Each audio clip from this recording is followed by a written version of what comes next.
Shalom, jumpa lagi di channel Klavos Sukacita.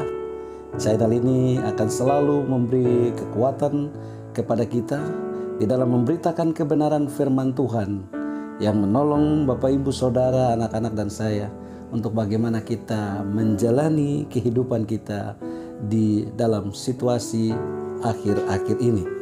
Baik Bapak Ibu pemirsa Klavos Sukacita di mana saja berada, kita saat ini akan mendengarkan kebenaran firman Tuhan yang terambil dari kitab Kudus Perjanjian Baru, Injil Lukas pasal 19 ayat 1 sampai ayatnya yang ke-10. Injil Lukas pasal 19 ayat 1 hingga ayatnya yang ke-10. Baik Bapak Ibu Saudara dan anak-anak yang Tuhan Yesus Kristus kasihi, sebelum kita membaca dan merenungkan kebenaran firman Tuhan, marilah kita berdoa minta tuntunan terang Roh Kudus. Mari berdoa. Bapa di surga, kami mengucap syukur karena Engkau masih memberikan waktu kepada kami di saat ini untuk ada di sekitar firman-Mu. Kami hendak membaca dan merenungkan firman-Mu yang terambil dari Injil Lukas pasal 19 ayat 1 sampai ayatnya yang ke-10. Roh Kudus Tuhan menolong kami, menjamah setiap hati kami, agar ketika firman-Mu disampaikan, hati kami benar-benar terbuka untuk dikoreksi oleh firman-Mu, dan hati kami benar-benar terbuka untuk menerima kebenaran firman-Mu. Terima kasih ya Allah Bapa di surga, biarlah kuasa Roh Kudus itu juga memampukan kami untuk melakukan kebenaran firman-Mu di dalam setiap kehidupan kami. Dan di dalam Roh-Mu yang kudus hamba dimampukan untuk menyampaikan kebenaran firman Tuhan ini bagi kami sekalian yang mendengarkan melalui channel Klavos Sukacita. Di dalam nama Tuhan Yesus Kristus firman yang hidup kami berdoa. Amin. Ya, baik Bapak Ibu pemirsa Klavos Sukacita di mana saja berada, saya akan membacakan kebenaran firman Tuhan ini untuk kita sekalian. Injil Lukas pasal 19 ayat 1 hingga ayatnya yang ke-10. Demikian firman Tuhan. Judul pembacaan Sakeus. Yesus masuk ke kota Yerikho dan berjalan terus melintasi kota itu. Di situ ada seorang bernama Sakeus, kepala pemungut cukai, dan ia seorang yang kaya. Ia berusaha untuk melihat orang apakah Yesus itu, tetapi ia tidak berhasil karena orang banyak, sebab badannya pendek. Maka berlarilah ia mendahului orang banyak, lalu memanjat pohon ara untuk melihat Yesus yang akan lewat di situ. Ketika Yesus sampai ke tempat itu, ia melihat ke atas dan berkata, "Sakeus, segeralah turun, sebab hari ini aku akan menumpang di rumahmu." Lalu Sakeus segera turun dan menerima Yesus dengan sukacita. Tetapi semua orang yang melihat hal itu bersungut-sungut, katanya, "Ia menumpang di rumah orang berdosa." Tetapi Sakeus berdiri dan berkata kepada Tuhan, "Tuhan, setengah dari milikku akan kuberikan kepada orang miskin, dan sekiranya ada sesuatu yang kuperas dari seseorang, akan kukembalikan 4 kali lipat." Kata Yesus kepadanya, "Hari ini telah terjadi keselamatan kepada rumah ini, karena orang ini pun anak Abraham. Sebab Anak Manusia datang untuk mencari dan menyelamatkan yang hilang." Puji Tuhan Bapak Ibu Saudara dan anak-anak yang dikasihi Tuhan Yesus Kristus. Bapak Ibu Saudara, akhir-akhir ini situasi yang kita hadapi hampir membuat banyak orang percaya hilang dari hadapan Allah. Ya, mungkin mereka hilang karena disibukkan dengan berbagai hal. Baik masalah ekonomi, masalah pekerjaan, masalah pendidikan, masalah kehidupan sehari-hari. Sehingga orang hilang, orang tidak tahu di manakah Tuhan. Nah, tetapi bagian firman Tuhan ini hendak mengantar kita bahwa Tuhan itu selalu ada di setiap kehidupan manusia. Nah, Bapak Ibu Saudara, ada seseorang bernama Sakeus. Ya, dia ini adalah seorang kaya karena pekerjaannya pada waktu itu adalah sebagai seorang pemungut cukai. Nah, Tetapi dalam satu ketika bahwa Sakeus mendengar bahwa Yesus akan datang di kotanya, yaitu kota Yeriko. Dan ada kerinduan di dalam diri Sakeus untuk melihat kira-kira Yesus itu yang bagaimana. Rupanya bagaimana sehingga banyak orang yang mengikuti dia. Nah, ketika Yesus tiba di kota Yeriko, ya, Sakeus ini pun berusaha untuk melihat siapakah itu Yesus. Nah, tetapi apa yang terjadi Bapak Ibu Saudara? Sakeus tidak dapat melihat Yesus karena orang banyak telah lebih dulu mendahului dia. Apalagi ditambah badannya pendek. Nah, tetapi Sakeus ini tidak kehilangan akal. Dia berusaha berlari mendahului orang banyak itu, ya tanpa memikirkan status dan jabatannya. Padahal dia ini seorang kepala pemungut cukai. Tapi dia tidak memperhitungkan itu. Dia lari mendahului orang banyak itu dan dia memanjat pohon ara agar dia dapat melihat siapa itu Yesus. Nah, apa yang terjadi Bapak Ibu Saudara? Perjuangan di tengah kesulitan itu membuahkan hasil yang baik. Sakeus dapat melihat Yesus. Tapi yang luar biasa bukan saja Sakeus sekedar melihat Yesus, tapi Yesus juga melihat Sakeus. Sehingga Yesus bilang, "Sakeus, turunlah. Hari ini aku menumpang di rumahmu." Wow, luar biasa Bapak Ibu Saudara, anak-anak sekalian. Situasi atau sesuatu yang tidak sama sekali diduga oleh Sakeus. Nah, sehingga ketika Yesus berkata, "Hari ini aku menumpang di rumahmu," Sakeus menyambut itu dengan penuh sukacita. Tetapi apa yang terjadi di sekitar Sakeus itu? Orang bicara, "Waduh, Tuhan ini masa menumpang di rumah orang berdosa?" Sakeus menyadari dirinya. Kemudian Sakeus bilang bahwa, "Tuhan, setengah dari milikku akan kuberikan kepada orang miskin.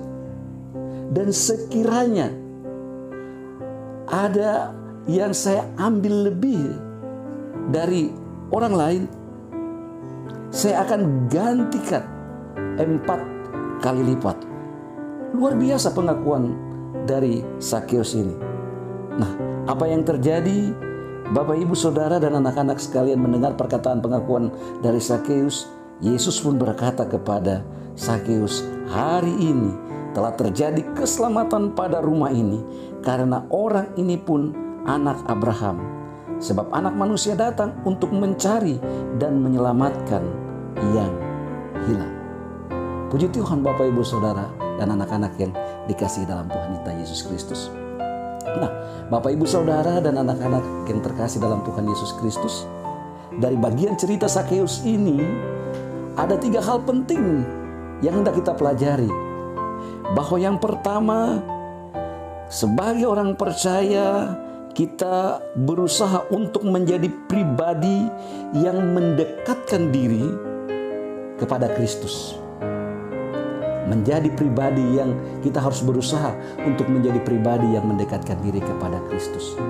Walaupun situasi tidak memungkinkan, sesulit apapun, tetapi mari kita belajar untuk mendekatkan diri kepada Kristus. Kita belajar, kita melihat kisah Sakeus ini. Dengan situasi, dia tidak melihat jabatannya, dia tidak melihat apa kata orang di sekitarnya, tetapi dia berusaha untuk mendekatkan diri, untuk melihat siapa itu Kristus. Hal yang kedua Bapak Ibu Saudara, bahwa mari kita belajar untuk menerima Yesus di dalam diri kita dan berani keluar dari zona nyaman atau keluar dari sesuatu yang memang sangat menyenangkan kita, tetapi pada ujung-ujungnya sebenarnya itu membawa kita kepada kehancuran. Saudara sekalian yang Tuhan Yesus Kristus kasihi, ketika perjumpaan terjadi antara Sakeus dengan Yesus, bahwa mungkin Sakeus dia mendengar siapa itu Yesus. Mungkin Sakeus sudah tahu sebelumnya siapa itu Yesus. Tapi Yesus sendiri Ya, secara manusia Yesus sendiri belum pernah berjumpa dengan Zakheus. Tetapi perjumpaan dari kerinduan Zakheus untuk melihat Yesus dan perjumpaan Zakheus dengan Yesus, Yesus melihat kerinduan itu sehingga Yesus menyuruh Zakheus untuk turun. Zakheus tidak menolak. Zakheus dengan penuh sukacita. Apalagi ketika Yesus berkata untuk tinggal di rumah Zakheus. Bapak Ibu, tidak ada penolakan dari Zakheus. Mungkin Zakheus ingat dia, aduh karena saya ini punya perbuatan yang buruk, atau saya ini orang berdosa, seperti kata orang-orang kepada Zakheus. Tapi Zakheus tidak melihat itu. Zakheus membuka diri untuk menerima Yesus tinggal di dalam rumahnya. Artinya Bapak Ibu Saudara bahwa Zakheus mau menerima Yesus bukan saja di dalam rumahnya, tetapi menerima Yesus di dalam hidupnya. Hal ini ditunjukkan dengan pengakuan yang luar biasa. Ya, dengan pengakuan yang luar biasa bahwa Zakheus setengah dari hartanya akan diberikan kepada orang miskin, dan apabila ada pajak yang dia ambil lebih dari orang, dia akan menggantikan itu 4 kali lipat. Luar biasa Bapak Ibu Saudara. Nah, dengan demikian mari kita belajar untuk menerima Yesus di dalam kehidupan kita dan berusaha untuk meninggalkan hal-hal yang membawa kita untuk melakukan hal-hal yang tidak berkenan di hadapan Allah. Hal yang terakhir Bapak Ibu Saudara, bahwa kita jangan menjadi pribadi yang hanya mau melihat keburukan dari orang lain. Ya, seperti orang banyak tadi. Wow, mereka bicara, Tuhan, kenapa Engkau harus tinggal atau menumpang di rumah orang berdosa? Padahal apakah Tuhan melihat Zakheus sebagai seorang berdosa? Tetapi Tuhan melihat, Yesus melihat bahwa Zakheus adalah orang yang harus diselamatkan. Nah, demikian dari sini kita belajar juga Bapak Ibu Saudara bahwa kita tidak boleh melihat keburukan dari orang lain, kekurangan dari orang lain. Tetapi bagaimana kita berusaha untuk melihat, untuk melengkapi kekurangan dari orang lain, untuk memperbaiki keburukan dari orang lain. Sehingga ada perubahan di dalam kehidupan orang lain. Bapak Ibu Saudara dan anak-anak yang Tuhan Yesus Kristus kasihi, ketika kita belajar untuk tidak melihat keburukan orang lain, kita juga belajar bersama-sama. Melalui kebenaran firman Tuhan ini kita juga melihat bagaimana Zakheus itu sendiri sebagai pribadi, dia juga tidak melihat apa kata orang tentang dirinya. Terserah orang lain menilai dia bagaimana. Tetapi Zakheus mau melihat apa kata Tuhan bagi dirinya. Bapak Ibu, ketika kita belajar untuk mendengar apa kata Tuhan bagi diri kita, maka kita akan mengalami perubahan di dalam hidup ini. Ketika Zakheus mendengar apa kata Tuhan bagi dirinya, sehingga dia tahu apa yang harus dia lakukan sebagai perubahan, sebagai hidup baru di dalam kehidupannya. Nah, sehingga ketika kita mendengar apa kata Tuhan bagi diri kita, maka disitulah keselamatan kita alami di dalam hidup ini. Perubahan kita alami di dalam hidup ini. Bahkan membawa kehidupan kita lebih baik daripada sebelumnya. Jadi Bapak Ibu Saudara dan anak-anak yang Tuhan Yesus Kristus kasihi, mari bagian firman Tuhan ini menguatkan kita untuk tetap berusaha menjadi pribadi yang mendekatkan diri kepada Allah, kepada Tuhan. Untuk mau menerima Yesus di dalam diri kita dan meninggalkan zona nyaman kita. Yang ketiga, kita mau jangan kita melihat keburukan dari orang lain, tetapi kita belajar untuk memperbaiki keburukan orang lain, sebagaimana Kristus memperbaiki kehidupan dari Zakheus. Dan yang terakhir, bagi kita sekalian, jangan kita mendengar apa kata orang tentang kita, tapi kita belajar mendengar apa kata Tuhan. sehingga ada perubahan dalam hidup kita. Kita diselamatkan dan hidup kita menjadi berkat bagi sesama kita.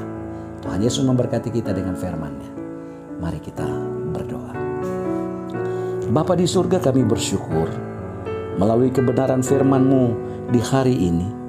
Kami belajar dari kisah tentang Sakeus, di mana perjumpaannya dengan Tuhan Yesus membawa perubahan besar di dalam kehidupannya. Bapa di surga, kami bersyukur memiliki Yesus di dalam kehidupan kami. Untuk itu kami belajar untuk menjadi pribadi yang lebih mendekatkan diri kepada Kristus. Kami belajar untuk menerima Yesus di dalam kehidupan kami. Dan kami belajar juga untuk menjadi pribadi yang tidak melihat keburukan dari orang lain. Roh Kudus memampukan kami untuk tidak mendengar apa kata orang, tetapi kami belajar dalam kuat kuasa Roh Kudus untuk mendengar apa kata Tuhan yang harus kami lakukan di dalam hidup ini. Biarlah melalui kebenaran firman-Mu di saat ini, di dalam kuat kuasa Roh Kudus, kami dimampukan untuk tetap teguh di dalam Engkau ya Tuhan. Percaya di dalam Engkau ya Tuhan, di dalam menjalani kehidupan ini. Kami berdoa Tuhan Engkau memberkati channel Klavos Sukacita, semua kru yang senantiasa bertugas untuk pewartaan firman-Mu melalui channel ini. Tuhan Yesus memberkati mereka pribadi lepas pribadi. Terima kasih Bapa di surga, Engkau kuatkan kami semua di tengah situasi pandemik COVID-19 ini. Dan kami percaya kuasa Tuhan melampaui COVID-19 ini dan telah Tuhan nyatakan bagi kami. Terima kasih Bapa di surga, ampunkanlah pelbagai salah dan dosa kami. Hanya di dalam nama Yesus firman yang hidup kami berdoa. Haleluya. Amin. Shalom. Tuhan Yesus berkati kita sekalian.